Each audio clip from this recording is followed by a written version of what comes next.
नालागढ़ सरकारी PG college में दिन दिहाड़े एक अजीबोगरीब घटना सामने आई है।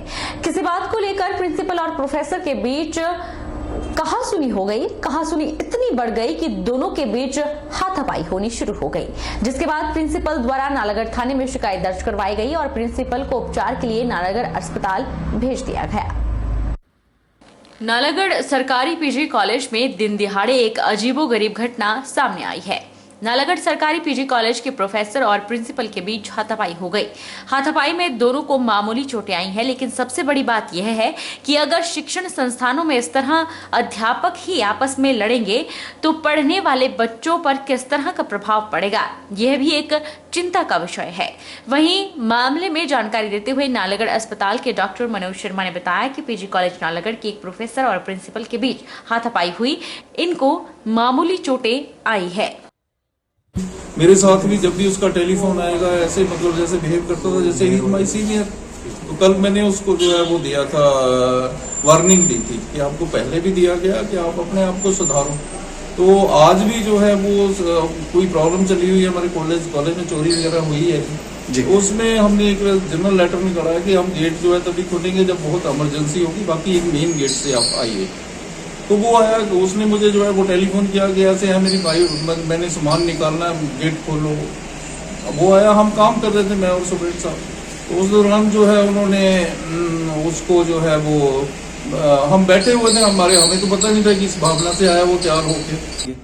ठीक है, हम गेट मतलब मेरी गाड़ी खड़ी थी पार्किंग में, कॉलेज की पार्किंग में। हमने जाना था ऊना शादी में। तो मैंने वाइफ को बोला भी आप ना बैग वगैरह जो भी पैक किए हुए थे काफ़ी, तो मैं क्या बैग उठा के इतनी दूर जाना पड़ेगा, मैं ऐसा करता हूँ भी गेट खुलवाता हूँ, ये प्रिंसिपल सर से फ़ोन करता हूँ। पहले मैंने प्रिंसिपल सर से व्हाट्सएप किया, उन्होंने चलो कोई जवाब नहीं दिया। फिर मैं उसके सिक्योरिटी वाले के पास गया। मैं कहा सर भी गेट खुलवा दो, सर को बोलो 10 मिनट के लिए मैंने अंदर गाड़ी ले जानी है और वहाँ से मैंने अपने बैग वगैरह उठाने हैं, क्योंकि उन्होंने एक नोटिस जो सर्कुलेट किया था उसमें ऐसा लिखा है कि एमरजेंसी में खोलेंगे। तो मैं कहा शायद इसको एमरजेंसी समझ ले कि हमें इतना लगेज ना उठाना पड़े, 2 बच्चे हैं मेरी छोटे। तो जी उन्होंने मतलब कोई जवाब नहीं, सिक्योरिटी वाले को मना कर दिया भी नहीं खोलना। फिर मैंने फ़ोन कर लिया, मैंने फ़ोन किया, मेरे साथ बहुत ही मिसबिहेव किया और मैंने उसको रिकॉर्ड भी कर लिया हुआ है। मंडी जिला पुस्तकालय को स्थानांतरित करने और उसकी क्षमता को बढ़ाने की मांग को लेकर DYFI ने उपायुक्त मंडी को ज्ञापन सौंपा। DYFI का कहना है कि कोविड के चलते वर्तमान में पुस्तकालय में 100 लोगों के बैठने की क्षमता नहीं है, जिस कारण युवाओं को प्रतियोगी परीक्षाओं की तैयारी करने में परेशानियां सामने आ रही है। मंडी जिला पुस्तकालय को स्थानांतरित किए जाने और उसकी क्षमता को बढ़ाए जाने की मांग को लेकर DYFI ने उपायुक्त मंडी को ज्ञापन सौंपा है। DYFI का कहना है कि कोविड के चलते वर्तमान में पुस्तकालय में 100 लोगों के भी बैठने की क्षमता नहीं है, जिसके चलते युवाओं को प्रतियोगी परीक्षाओं की तैयारी करने में भारी परेशानियों का सामना करना पड़ रहा है। DYFI के राज्य अध्यक्ष सुरेश सरवाल का कहना है कि लंबे समय से स्थानीय लोगों और सभाओं के द्वारा जिला पुस्तकालय को स्थानांतरित किए जाने की मांग की जा रही है, लेकिन अभी तक मंडी जिला प्रशासन जिला पुस्तकालय को स्थानांतरित नहीं कर पाया है और आजकल कोविड के चलते पुस्तकालय में 100 लोगों के भी बैठने की क्षमता नहीं है, जिसके चलते युवाओं को प्रतियोगी परीक्षाओं की तैयारी करने के लिए परेशानियों का सामना करना पड़ रहा है और युवाओं को परीक्षाओं की तैयारी करने के लिए निजी पुस्तकालयों में भारी फीस चुकानी पड़ रही है। हमने उपायुक्त महोदय को ज्ञापन सौंपा है, जिसमें हमने मांग की है कि जो मौजूदा लाइब्रेरी है जिला की मंडी में, उसको जो है स्थानांतरित किया जाए। जो लंबे समय से जो है प्रशासन भी बोल रहा है और यहाँ की आम जनता भी बोल रही है कि इस लाइब्रेरी को स्थानांतरित किया जाए, मगर बार बार नौजवान सभा के हस्तक्षेप के बाद भी प्रशासन जो है उसको अभी तक जो है शिफ्ट नहीं कर पाया। आज कोविड के चलते 50% क्षमता के साथ खुल रही है लाइब्रेरी, अभी इसमें जो है 100 लोगों की भी बैठने की क्षमता नहीं है। 30 से 35 लोग इसमें जो बैठ पा रहे हैं अभी तक। और हम ये प्रशासन से मांग कर रहे हैं कि अभी 100% कैपेसिटी के साथ खोला जाए और उसके साथ साथ जो ये लाइब्रेरी है इसको जो स्थानांतरित किया जाए, क्योंकि यहाँ पे जो कार्ड अभी तक जो इशू किए जा चुके हैं 3000 प्लस लोगों को कार्ड इशू कर चुकी है लाइब्रेरी, मगर बैठने की क्षमता 100 लोगों की है। तो इसीलिए अगर जब तक लाइब्रेरी की क्षमता नहीं बढ़ाई जाएगी तब तक जो है आम छात्रों को जो है लाइब्रेरी की सुविधा से दूर रहना पड़ेगा। आज बहुत सारे टेस्ट जो है निकले हुए हैं प्रदेश सरकार के द्वारा दूसरी और चीज़ों के माध्यम से, तो वो भी जो है छात्र पढ़ाई करना चाहते हैं मगर वो जो है पढ़ाई नहीं कर पा रहे हैं। और इसके साथ साथ जो मंडी शहर के अंदर प्राइवेट लाइब्रेरियों की जो लूट है 1500 रुपए एक महीने की जो है फीस ली जा रही है। ये एक बहुत बड़ी लूट जो है आज देखने को मिल रही है प्राइवेट लाइब्रेरी के नाम पे। इसलिए हमारा ये मानना है कि सरकार जो है, प्रशासन जो है, जिला प्रशासन जो है, ये जो लाइब्रेरी है जिला की, इसको जो है बड़े रूप में खोले, क्षमता बढ़ाए और इसको जो है स्थानांतरित करके, जो बड़े लंबे टाइम से बोल रहे हैं कि बॉयज स्कूल के पास भवन बन चुका है, हम यहाँ पे शिफ्ट करना चाहिए, पर अभी तक प्रशासन इसको कर नहीं पाया। हमने प्रदेश के मुख्यमंत्री से भी गुहार लगाई थी, मगर उन्होंने भी जो इसके ऊपर कोई हस्तक्षेप नहीं किया। हमने यही चेताया कि अगर इसको जल्द से जल्द नहीं किया गया तो आने वाले समय के अंदर और उग्र आंदोलन जो है डीवाईएफआई करेगी। सुंदरनगर उपमंडल की ग्राम पंचायत डेहर के डेहर गांव में गुरुवार सुबह 11 बजे एक महिला खाना बनाते वक्त चूल्हे की आग की चपेट में बुरी तरह से झुलस गई। पीड़िता की चीखों पुकार सुनकर साथ लगते पड़ोसियों ने मौके पर पहुंचकर आग को शांत किया और उसे प्राथमिक उपचार के लिए सीएचसी डेहर पहुंचाया, जहां से प्राथमिक उपचार के बाद गंभीर हालत को देखते हुए नेटवर्क मेडिकल कॉलेज रेफर कर दिया गया। पुलिस टीम द्वारा मौके पर जांच करते हुए आगामी कार्रवाई की गई। पुलिस ने मामला दर्ज कर आगामी कार्रवाई शुरू कर दी है। शकुंतला देवी जो आग की चपेट में आ गई है और अभी अभी हमें पता चला और हम मौके पे पहुंचे।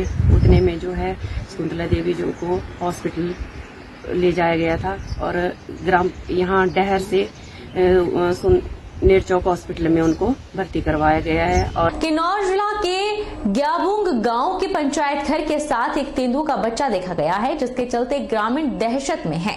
इन दिनों ऊंचाई वाले इलाकों में बर्फबारी के चलते जंगली जानवर निचले क्षेत्रों में उतर रहे हैं। ऐसे में यह तेंदुए का बच्चा शायद अपने झुंड से बिछड़कर ग्रामीण क्षेत्र में पहुंचा है और इस तेंदुए के बच्चे को काफी चोटें भी आई है, जिसके चलते यह घबरा गया। ऐसे में ग्रामीणों ने वन विभाग को सूचित कर दिया है। अरुणाचल प्रदेश में बर्फीले तूफान की चपेट में आकर घुमारवी के गांव सेव के शहीद हुए 22 वर्षीय सैनिक अंकेश भारद्वाज के पिता पूर्व सैनिक बांजा राम अपने बेटे के इस बलिदानी को समारोह की तरह मनाएंगे। अरुणाचल प्रदेश में बर्फीले तूफान की चपेट में आकर घुमारवी के गांव सेव के शहीद हुए 22 वर्षीय सैनिक अंकेश भारद्वाज के पिता पूर्व सैनिक बांजा राम अपने बेटे के इस बलिदानी को समारोह की तरह मनाएंगे। उनका कहना है कि देश के लिए कुर्बान होने वाले शहीद अंकेश भारद्वाज को दूल्हे की तरह विदाई देंगे और मेरा बेटा शहीद अंकेश दूल्हा बनकर शमशान घाट तक जाएगा। अपने बेटे को आर्मी के बैंड बाजे के साथ अंतिम विदाई दूंगा। अंकेश अभी अविवाहित था, इस कारण पिता बेटे को दूल्हे की तरह विदाई देने की बात कह रहे हैं। बलिदानी अंकेश के पिता का कहना है कि मेरे बेटे की बलिदानी का कार्यक्रम ऐसा हो कि जिसको देखकर आज के युवाओं में देशभक्ति की भावना जागे। बलिदानी के पिता ने मंत्री और प्रशासन से हाथ जोड़कर इसकी विनती की है कि उनके बेटे को पठानकोट से भी बिलासपुर तक हेलीकॉप्टर से पहुंचाया जाए। वहीं खाद्य आपूर्ति मंत्री और घुमारवी के एसडीएम राजीव ठाकुर वीरवार को शहीद के घर पर पहुंचे थे। मेरे को इतना प्राउड है कि मेरी रिक्वेस्ट है यह आपसे भी और साहब से भी और मंत्री जी से भी कि कोशिश हो तो आप पठानकोट से जहाँ पठानकोट जो मैसेज अभी तक वहाँ से आप बाई यहाँ जो है बेटे को मार्ग में कर दें या ढूंढ में कर दें। ये मेरी रिक्वेस्ट है आप सर की। मैं जहाँ तक मेरी खुशी है और मैं अपना जो अपना दिमागी संतुलन बनाते हुए और अपना देश के नौजवानों को या समाज को संदेश देते हुए मैं अपने दिल के अंदर में खुशी देते हुए मैं इसको फंक्शनल तौर पे मनाना चाहता हूँ, जो मेरा अरमान मन का है, जहाँ तक मेरा दिमाग काम कर रहा है। तो मेरे को बैंड पार्टी चाहिए जो देशभक्ति और राष्ट्रीय गान के धुन के साथ मेरे बेटे को मेरे निवास तक पहुँचाए और घर तक पहुँचाए। रिक्वेस्ट है आपसे। और इस काम की प्रक्रिया को या तो होमगार्ड का बैंड पार्टी वो कर सकती है या पुलिस डिपार्टमेंट कर सकता है या सेना के हम कर सकते हैं।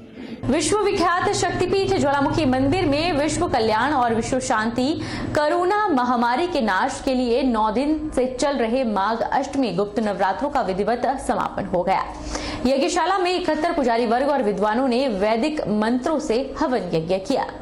नैना देवी मंदिर न्यास सदस्य पुजारी मधुसूदन शर्मा और प्रशांत शर्मा ने विधिवत मंत्रोच्चारण से एसडीएम मनोज ठाकुर और मंदिर अधिकारी दीनानाथ यादव और पुजारी वर्ग से आहुतियां डलवाई। इसके बाद एसडीएम मनोज ठाकुर और मंदिर अधिकारी ने कन्या पूजन भी किया। पुजारी अविनेंद्र ने बताया कि नवमी के दिन सिद्धिदात्री का पूजन किया जा रहा है और गुप्त नवरात्रों में गणपति का 1.25 लाख, गायत्री 1.25 लाख, बटुक भैरव 1.25 लाख, ज्वालामुखी मूल मंत्र 5.25 लाख की संख्या में किया गया। इसके साथ दुर्गा सप्तशती के 100 पाठ भी किए गए। उन्होंने बताया कि मां के आशीर्वाद से विश्व में शांति और जन कल्याण की भावना लोगों में हो और वैश्विक महामारी कोरोना का नाश हो, इसी उद्देश्य की कामना के लिए यह अनुष्ठान किया गया। माँ ज्वाला जी के मंदिर में पिछले 9 दिन से जो है वो विश्व शांति के लिए एक पाठ का जो है वो यहाँ आयोजन किया गया, जिसमें आज नवमी के दिन जो है वो हवन डालकर जो है और कन्या पूजन करके इसका समापन किया गया।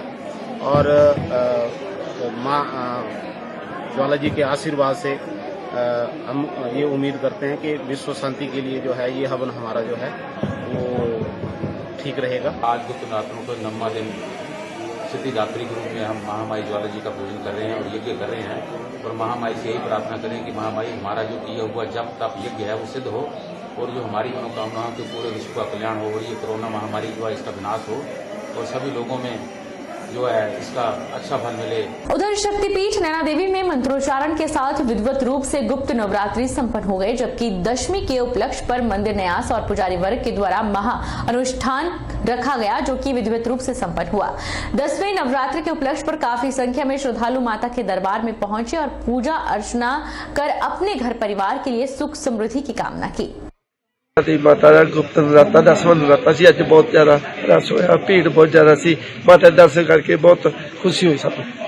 मां नैना देवी की अपार कृपा से माता जी के माघ मास के शारद नवरात्रे, जो कि गुप्त नवरात्रों के नाम से जाने जाते हैं, आज दिनांक 10 फरवरी को विसर्जन के साथ विधिवत रूप से नवरात्रों का संपन्न हुआ और भगवती मां के जो भी प्रतिदिन यज्ञ अनुष्ठान, पूजा अर्चना, पाठ, जप इत्यादि किए जा रहे थे, आगंतुकों के कल्याणार्थ, तीर्थयात्रियों के कल्याणार्थ आज उनका विधिवत दशांश होम के साथ यज्ञ संपन्न हुआ। बुलेटिन में इतना ही। आप देखते रहिए HP 24x7।